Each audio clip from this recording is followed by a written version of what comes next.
नमस्कार मित्रांनो, सिक्का ऑटोमेशन प्रस्तुत स्मार्ट शेतकरी सिरीजमध्ये आपलं स्वागत आहे. इथल्या या शेतीचं वैशिष्ट्य म्हणजे इथे 3 भाऊ एकत्र मिळून शेती करत आहेत. 2 भाऊ पूर्ण वेळ शेतीमध्ये काम करतात, तर तिसरा भाऊ सामाजिक आणि राजकीय काम करत देखील शेतीकडे लक्ष देतो. आणि या तिघांना एकत्र जोडून ठेवलं आहे सिक्का ऑटोमेशनच्या स्मार्ट तंत्रज्ञानाने. चला तर त्यांची भेट घेऊ.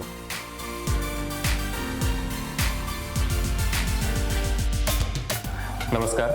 आज आपण आलो आहोत नांदेड जिल्ह्यातल्या मुदखेड तालुक्यातील पिंपळकोठा मगरे या गावामध्ये. इथे आपण भेटणार आहोत बाळासाहेब मगरे व त्यांचे बंधू संतोष मगरे यांना. नमस्कार साहेब. नमस्कार. माझं नाव बाळासाहेब शंकरराव मगरे, पिंपळकोठा, तालुका मुदखेड, जिल्हा नांदेड. मी 1998 पासून शेती करतो. माझं नाव संतोष शंकरराव मगरे आणि मी 2008 पासून शेती करतो. आपल्याकडे कोणकोणती पिकं घेतली जातात? ऊस आहे आमचा एक 8 एकर, केळी आहे एक 7 एकर, बाकी काही गहू आणि हरभरा आहे. सिंचनाची पद्धत कशी होती? पाणी द्यायची शेतीला कशी पद्धत होती? विहिरीचं बोरचं पाणी असायचं. अच्छा. आणि परत कॅनलचं पाणी असायचं. दोन्ही तिन्ही पाणी असायचं आमच्याकडे. ते पाट पद्धतीने आम्ही द्यायचं. दांड पाणी वाफे पद्धतीने द्यायचं. जशी पारंपरिक पद्धत होती पाट पाणी सोडायची, तशाच पद्धतीने आपण सुरुवात केली होती. आपण त्या रेग्युलर पाट पाण्याकडून सिंचनाकडे म्हणजे आपल्या ठिबककडे वळावं असं का वाटलं? अगोदर 24 तास लाईट होती आम्हाला 2000 पर्यंत. त्याच्यानंतर आम्हाला 8 तासावर लोड सेटिंगमध्ये आलो. लोड सेटिंगमध्ये आल्याच्या नंतर आम्हाला काही गोष्टीचा त्रास होत गेला ना. ड्रिपची सिस्टम लावल्यानंतर तरी पण आपल्याला शेतात कुठले काही प्रॉब्लेम जाणवत होते का? रात्री 12-2 या टायमिंगमध्ये लाईट कमी जास्त टाईम चेंज करून आली, तर त्या टाईमला आम्हाला घरून उठून येऊन ते रात्रीला वाल फिरवणे, खतं सोडणे, खूप तारांबळ व्हायची. कंटिन्यू पाणी द्यायचं शेड्यूल असायचं. म्हणजे रात्रीला लावलं 8च्या नंतर किंवा 12ला लाईट आलीच्या नंतर, तर आमचं सतत पाणी 8 तास चालू असायचं. वाया जायचं पाणी. खताचं पण नियोजन आम्हाला रात्रीला करावं लागत गेलं. रात्रीची जेव्हा नाईटची लाईट असायची तर रात्री 12च्या नंतर खतं सोडणे, खतं आपण दिल्यापेक्षा जास्त जाणे किंवा कमी जाणे असा प्रभाव हे व्हायचा. खूप आम्हाला अडचणी येत गेल्यात. त्याच्यानंतर तंत्रज्ञानाकडे वळायचं असं का वाटलं? मजुराभावी, मजुराची टंचाई, लाईटच्या समस्या होत्या आम्हाला. रात्रीची लाईट असायची त्यावेळेस रात्रीला 2-2 वाजता 12-1 वाजता उठून ते मोटारी चालू करायच्या. पण अगोदरची पद्धत होती ते पाणी वेस्टेज जात गेलं आमचं. म्हणजे आम्ही लावत गेलोत किंवा उभं टाकून भिजवत गेलोत. आपण शेतीला जे पाणी घालतोय ते अगोदर पाट पद्धतीने पाणी दिलं जायचं. त्याच्यानंतर आपण ड्रिप लावलात. मग आता ड्रिपच्या पुढे जाऊन हे ऑटोमेशन लावायचं हा विचार का आला? जे काही आम्ही पारंपरिक पद्धतीने करत गेलोत, हेंचुरीने देत गेलोत रात्री कोण्या टाईमला पण, त्याला त्या लाईट आल्याच्या टायमिंगला जाणं किंवा अंधार असेल इचुकिड्यात जाऊन पाणी म्हणजे आम्हाला मॅक्झिमम किती टाईम द्यायचं याचं नियोजन नव्हतं. सिक्काबद्दल आपल्याला कधी कळलं? तर आमच्या एका मित्राकडून आम्हाला ह्या सिस्टमबद्दल माहिती मिळाली. पिकाच्या वाढीनुसार किती पाणी लागते ह्याची संपूर्ण माहिती घेतली. म्हणजे हे सिस्टम अशी इतकं ऑपरेट चांगलं करते का, त्याच्यावर मी शंका होत्या काही आम्हाला. म्हणून आम्ही स्वतः 2-3 ठिकाणी आम्ही जाऊन प्रॅक्टिकली बघितलं तर किती वेळ पाणी देतात पिकासाठी आणि कशा पद्धतीने देतात. जाऊन शेतावर हे करण्यापेक्षा घरून पण देता येते. आपण कुठल्या गावाला गेलं तरी पण आपल्याला पाणी देता येते, खताचं व्यवस्थापन करता येते. आपण कुठं पण गेलं तरी तिथून आपल्याला हे सिस्टम ऑपरेट करता येते मोबाईलद्वारे. त्याच्यानंतर आम्ही हा निर्णय घेतला की सिक्का हे आमच्यासाठी चांगले राहील. साहेब, आपण ऑटोमेशन सिस्टम आपल्या शेतामध्ये लावायचा निर्णय जेव्हा घेतला, तर हे ऑटोमेशन शेतात बसवत असताना नेमकं काय काय केलं जातं? त्याच्यानंतर कशी याच्यामध्ये पुढे सिस्टम इन्स्टॉल केली? त्यांनी सांगितले. नंतर येऊन आमचे जे काय सर्वे केला आमच्या जमिनीचा. आमची इथं एक 18 ते 20 एकर जमीन आहे आणि पलीकडल्या बाजूला एक 20 एकर आहे. पहिल्यांदा आम्ही इरिगेशन चालू केली. ऑटोमेशन बसते वेळेस हा पूर्ण पॅनल इथं बसतो.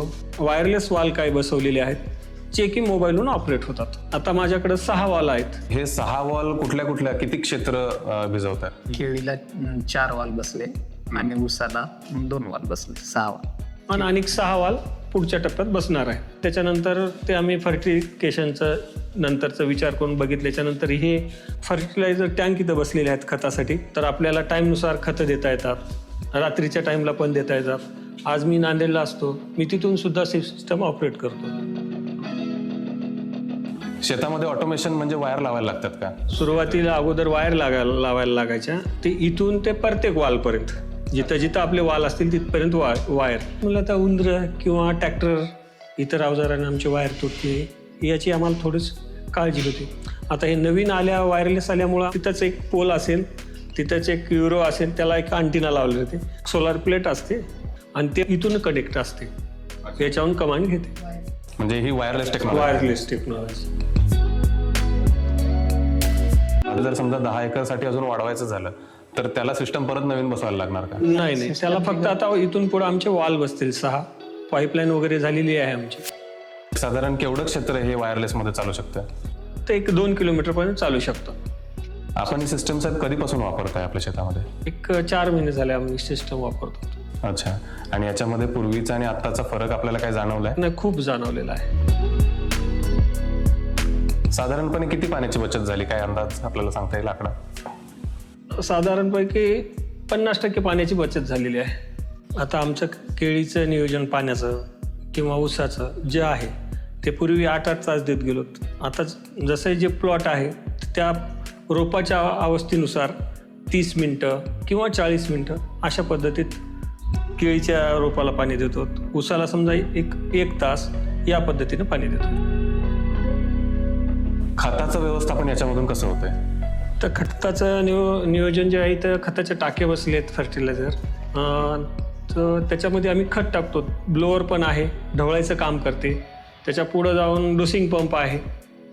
टाईम दिल्याच्या नंतर खतं ते उचलून पाण्यासोबत जातात. आणि त्याच्या पुढं स्क्रीन फिल्टर राहतात, ते ऑटोमॅटिक 4 तासाला किंवा 5 तासाला जे शेड्यूल द्याल त्याच्यात जे काय कचरा माती येईल ते ऑटोमॅटिक सिस्टम हे होते. त्याच्या पुढं स्क्रीन फिल्टर राहतात.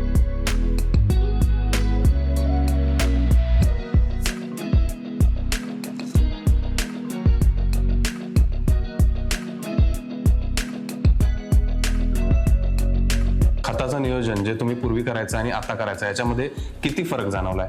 80% फरक जाणवलाय. आता आमच्याकडे लेबर मजूरदारच नाही, शून्यच असेल. म्हणजे जो 24 तास वेळ तुमचा शेतात जायचा फक्त पाणी आणि खत सोडायला म्हणून, तर त्याचं काहीतरी नियोजन करून तो वेळ वाचवता आला. किती सोपं आहे ऍप हँडल करायला? हे ऍप वापरायला आपल्याला सुशिक्षित लोकच हवेत का? एकदम सोपं आहे सर. जसं आपण मोबाईल व्हॉट्सअप वापरतो की एखाद्याला कोणतं मॅसेज पाठवतो त्या प्रकारचं आहे. मी जरी नांदेडला जात असेल ते येऊन खतं वगैरे टाकून जातो 3 टाक्यात. मला कुठल्या प्लॉटला लावायचं आहे ते सिलेक्ट करतो, त्याला किती वेळ लावायचा आहे शेप पूर्ण सिलेक्ट करतो, त्याच्यानुसार टाईम देऊन अपडेट करून रिमूव्ह केलं ते त्याचं सिस्टम काम करणार.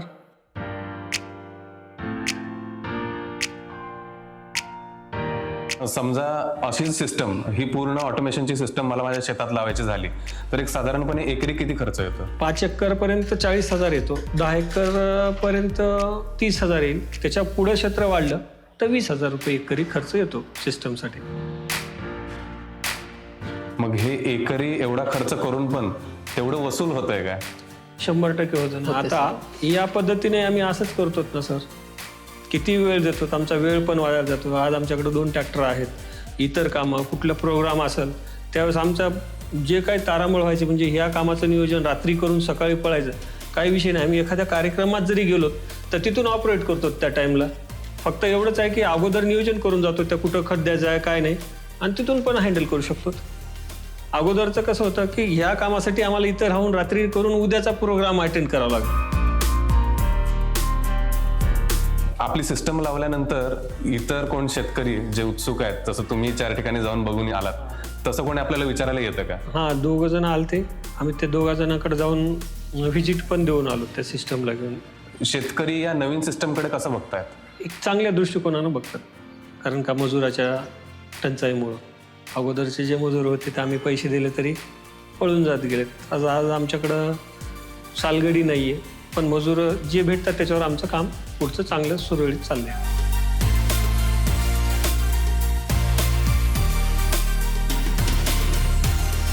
शेतकऱ्यांनी याच्याकडे गुंतवणूक म्हणून बघायचं का? 100% याच्याकडे गुंतवणूक म्हणून बघण्यापेक्षा ही काळाची गरज आहे म्हणून बघलेलं चांगलं राहील. कारण का मजुराची टंचाई आहे, परत लाईट जे लपंडाव करते रात्रीला कुणीही टाईम लावावं लागतं याच्यासाठी खूप चांगलं. हे जे सिस्टम आपल्याला लावलेले आहेत याच्याबद्दल नवीन शेतकरी जे आपला आता एपिसोड बघतायत त्यांना तुम्ही काय सांगाल? हे शेतकऱ्यासाठी एकदम चांगला पर्याय आहे. तो एखाद्या व्यवसायाला असेल किंवा एखादा पारंपरिक धंदा करत असेल किंवा कुठलाही व्यवसाय करत असेल, त्याला तो ह्या कामासाठी जे अडकून बसत होतो आम्ही, याच्यासाठी कुठलाही वेळ लागत नाही. एक 10 मिनटं दिले, इथं खतं वगैरे मिसळले, पाण्याचं टायमिंग लावलं, त्याच्यानुसार सगळ्या गोष्टी सुखसुविधेच्या झालेल्या आहेत. हे सिस्टम शेतकऱ्यासाठी वरदान ठरेल म्हणेल मी तर. काळाच्या गरजेनुसार एकदम चांगली आहे. बाळासाहेबजी, संतोषजी, आपण वेळ दिलात त्याबद्दल आपले खूप खूप आभार.